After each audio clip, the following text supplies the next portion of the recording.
Royal Dynasty. Roll Mental. Banjo, I waka anina maka. banjo, banjo, Nemuna ndina daka. banjo, banjo. Nabi naiba. Magani wengere. Awa ndina daka. I wapani ngoma frega buba putika. Iwa uza kungenya makudong sasikal. Asina ngwari manjingu padaika. Bangu mandimbe sindo tomokal. Banga wakutaura kutilefu na kufubukal. Iwa lipu wakukubukal. Peni sabo. Tamkal. Bana furira. Ukala terera. WhatsApp pass. Iwe wakudamsia wasitura nzira yako. Kana wasupira kukanyimba yako. Bana furira. Ukabaterera. WhatsApp pass.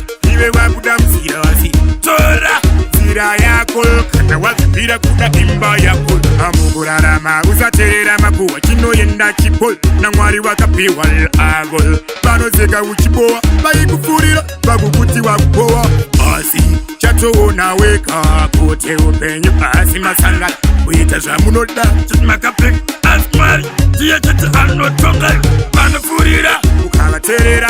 WhatsApp pass. Iwe wakudamsia wasitura nzira yako. Kana wasupira kukanyimba yako. Bana furira.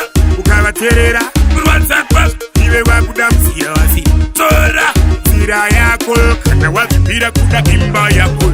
Sembera mchana zakayipa kuniplana. Upenyo wake dae aita mnyama. Pati na mwari vanino fukama. Manyepa. Every chepa. Kanda mepul, marimaka chipul. Dova guzi, his time nango imba kimbul. Bango mandova sweta, mungo zezondol. Nongo wapa mtongol, kava topa ipapul. Baya bana furira. Ukala terera. WhatsApp pass. Iwe wakudamsia wasitura nzira yako. Kana wasupira kukanyimba yako. Bana furira. Ukala terera. WhatsApp pass. Iwe wakudamsia wasitura nzira yako.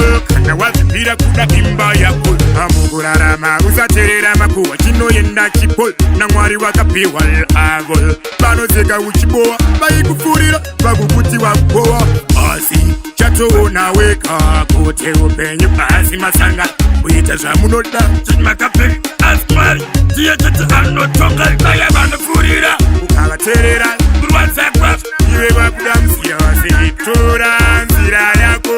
Kana wasupira kukanyimba yako. Bana furira. Ukabaterera. WhatsApp pass. Iwe wakudamsia wasitura Tora. nzira yako. Kana wasupira kukanyimba yako.